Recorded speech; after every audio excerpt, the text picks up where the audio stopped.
truth. Bring it on. In this present crisis, government is not the solution to our problem. Government is the problem. Do you want the whole truth? I don't think you're ready. Governments don't control things. A government can't control the economy without controlling people. It's Crane Durham's Nothing But Truth. Welcome back. Happy Friday to y'all. Recognize this. God knows you. He loves you. He created you. He has a purpose for you. He's given you so many gifts. Don't beat yourself up. Recognize you have them. He loves you right where you're at. I'm talking to you.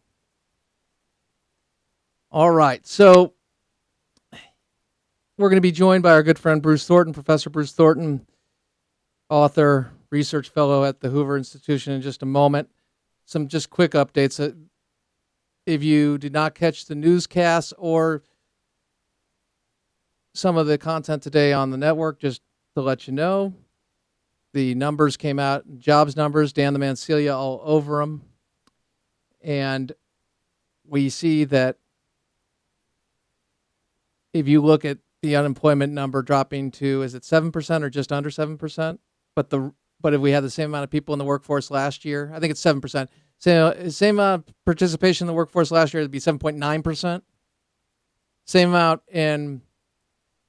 at the beginning of the downturn, so to speak, we'd be at 11%. Adjust that demographically, as James Pedakoukas over at the American Enterprise Institute has done, and you're looking at about 9.8%, 9.2 to 9.8%. Now, why are these numbers? I know I just talked a lot of numbers. Oh, great, boring. No.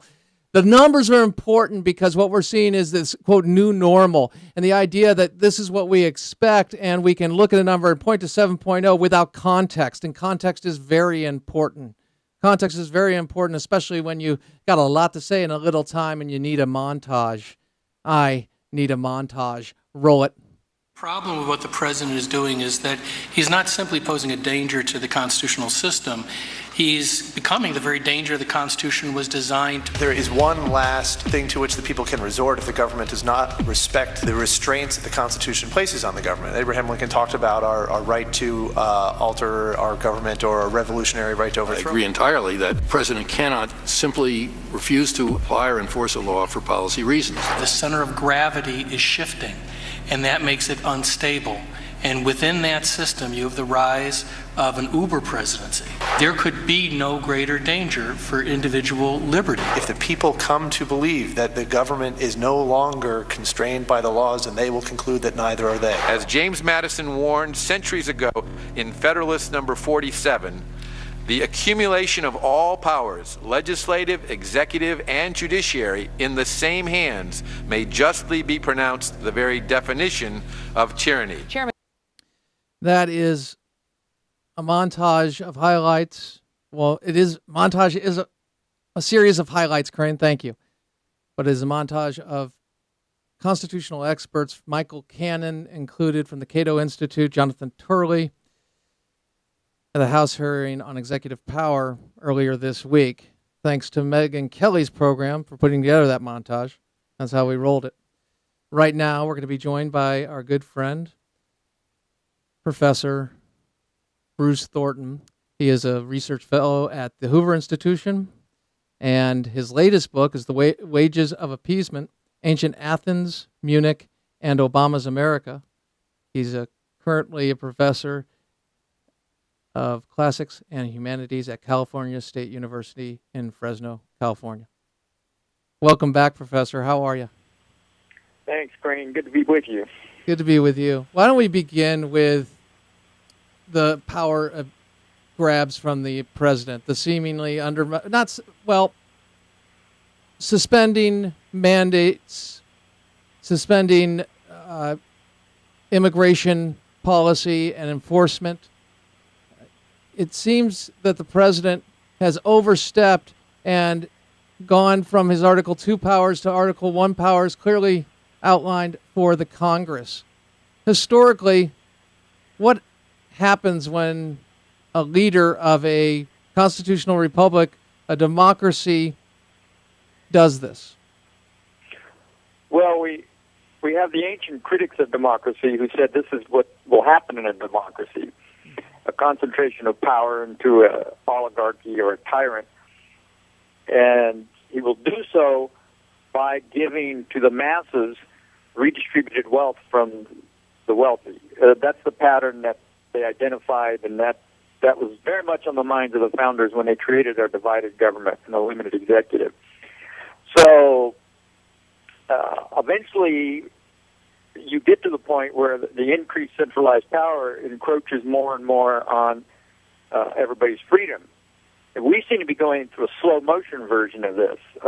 We're like the frog in the boiling water. You know, if the heat is increased 1 degree at a time, you don't notice until it's too late. The other point I think is important for people to understand is this is nothing new with Obama. This you see in the administration of Theodore Roosevelt, in the administration of Woodrow Wilson, absolutely in the administration of FDR.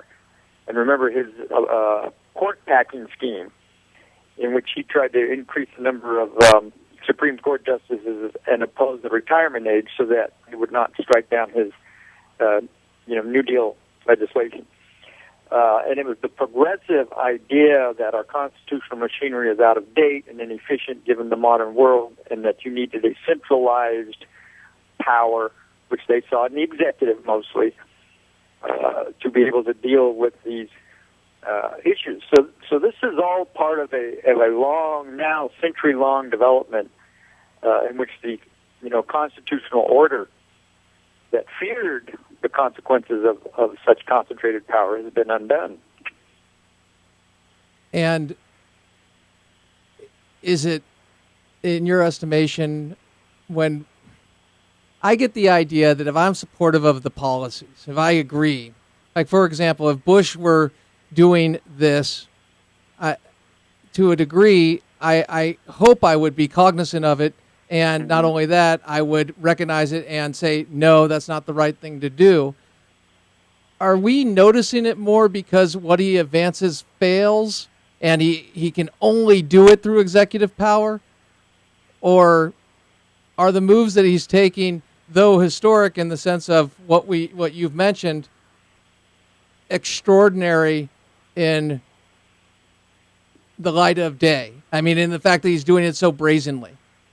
Yeah, I think that's correct. And let's also remember that the Constitution does allow for greater power in the executive, and that's the war powers function of the executive.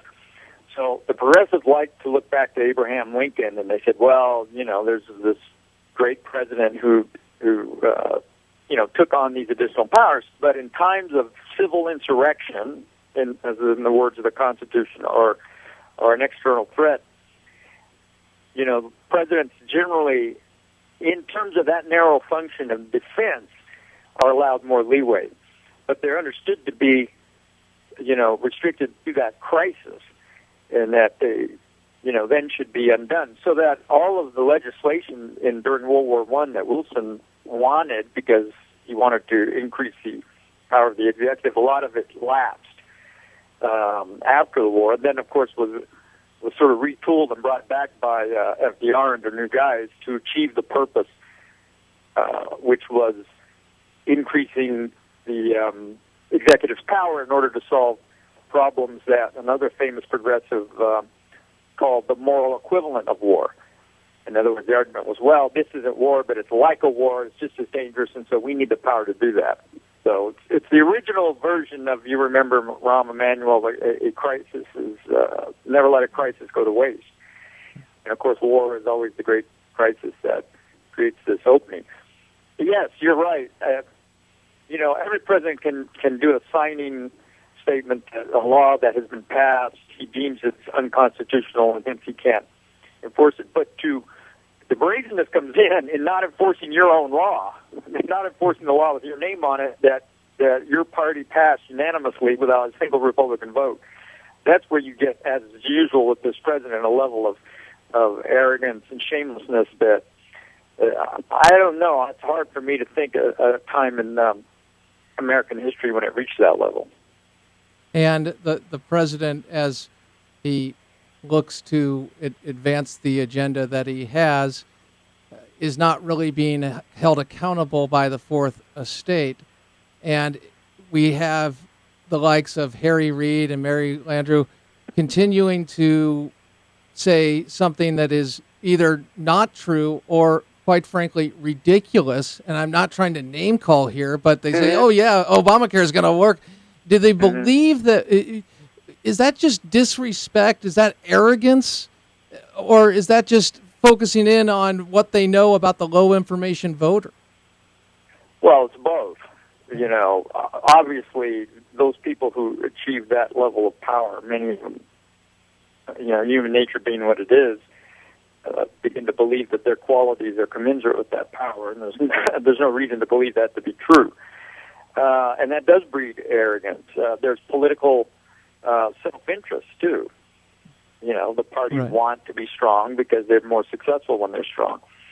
And then, it is abetted by low information voters. I find not amusing, but kind of interesting that since the rollout of Obamacare, all of a sudden everybody's discovered that this is a disaster. When I'm sure you, and I know I did, and I'm probably a lot of your listeners, way back in 2010, as soon as this thing was first passed, knew that this was going to happen.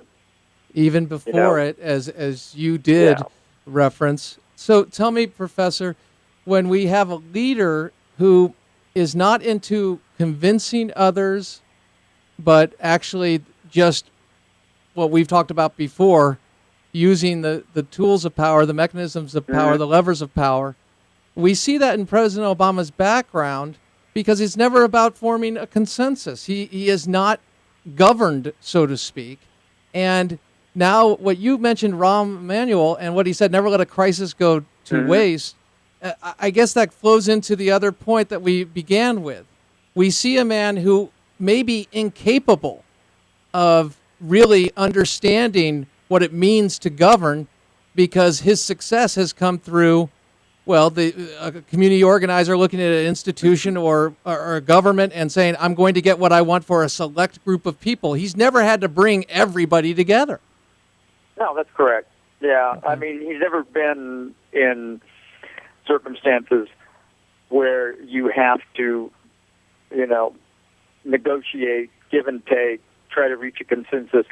I mean, everybody calls him a law professor. He wasn't a law. He was an adjunct. He was a part-timer, right? Which means that it's very unlikely that he even sat in on a department meeting. As nutty as the university is, and I can attest to it, we still, had to have, when I was a department chair, I had to have a meeting, and I had to deal with a whole lot of people, and if there was an action item that had to be voted on, there had to be a discussion. So even in the university, you have a little bit of that, and I don't even think he ever did that, let alone in a world where there's, actual consequences to the decisions you're going to make, and i.e. your company's going to go broke or people are going to get fired. So that's true. I mean, he's never had to do that. So I think that shows in his governing style, which he just thinks he needs to show up, and he's a transformational character, and the force of his personality will make all the difference. And as we know now, both in domestic and foreign policy, that's been absolutely disastrous. And I want to get to foreign policy in just a moment, but as we look at leaders and recognized leaders, champions of freedom, the passing of Nelson Mandela, the man is human, certainly, all too human. Some would argue a pragmatist. How should we look at some of the greatest moments that we've seen a man be able to really endure? The greatness is to be able to walk away from power, not to go for revenge, to bring people together.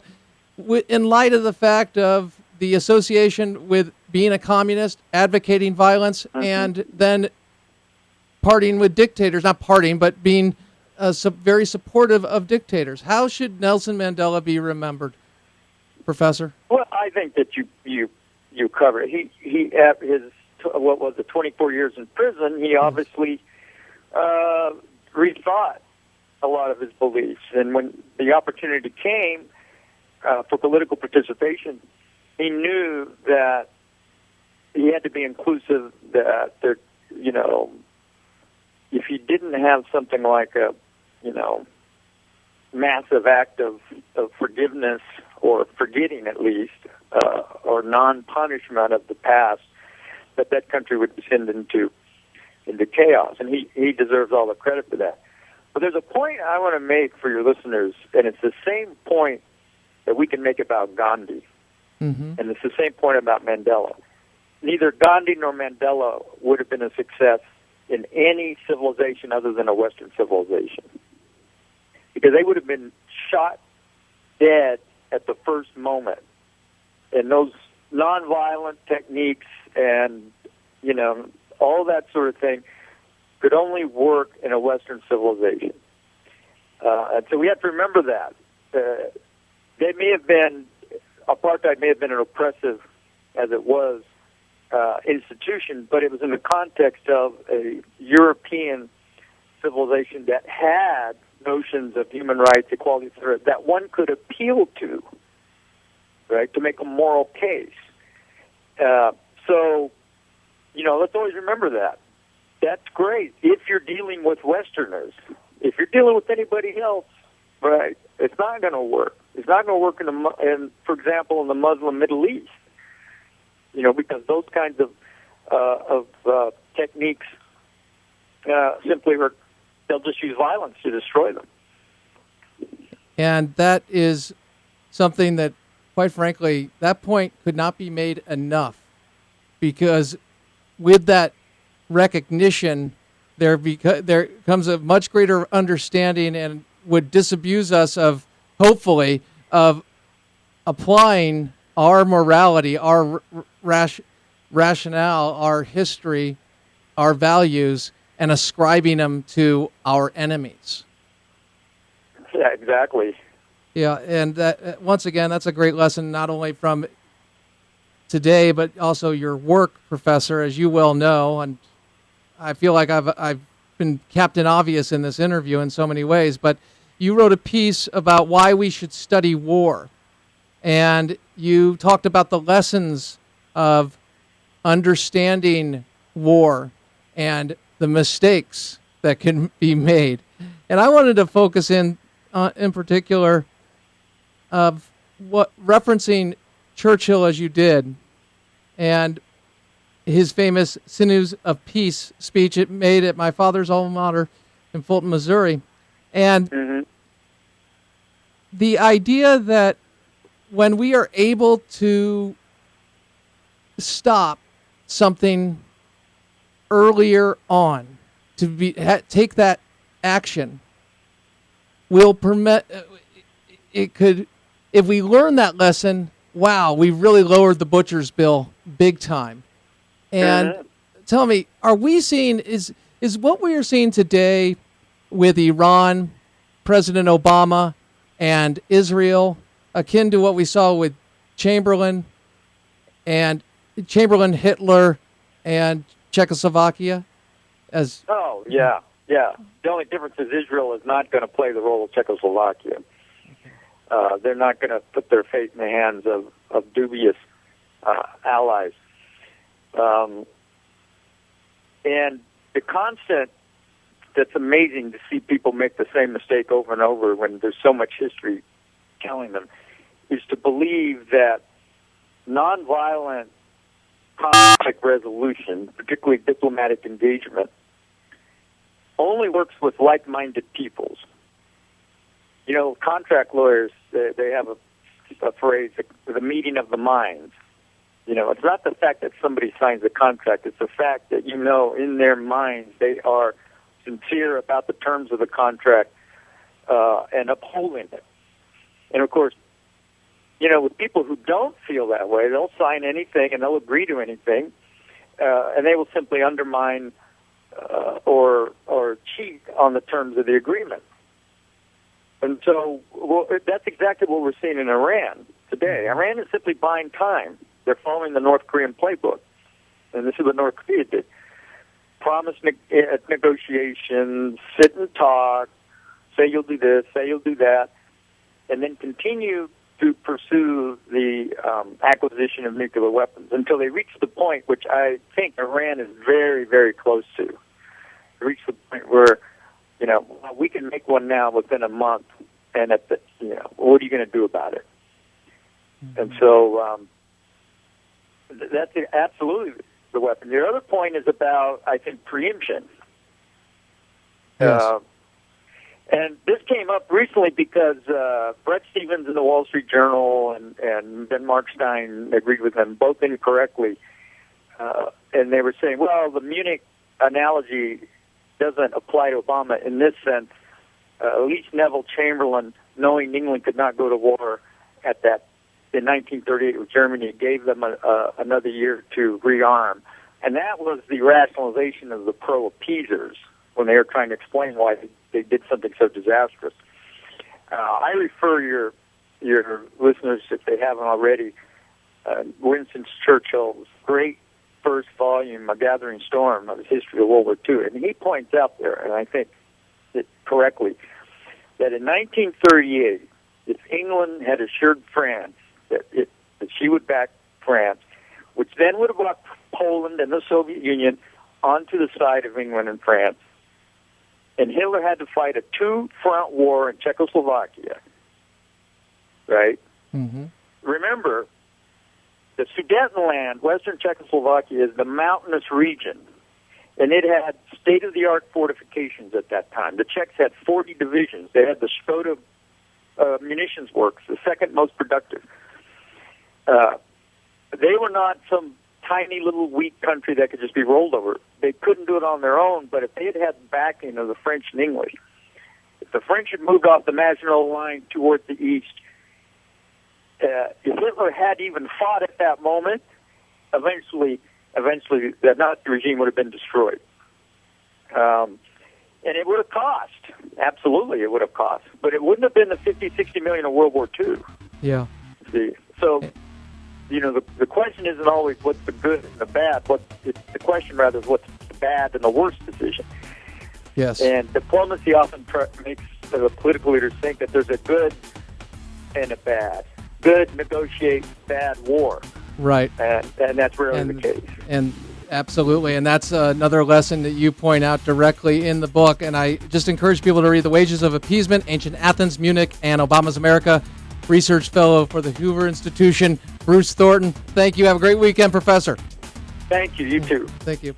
Live with honor in your life, compassion in your heart, and always keep the faith in Jesus Christ. I hope you enjoyed the show. I hope you've learned something tonight, and I also hope you're having fun and staying warm. Have a wonderful weekend. Have a blessed weekend. Crane Durham's Nothing But Truth, AFR Talk.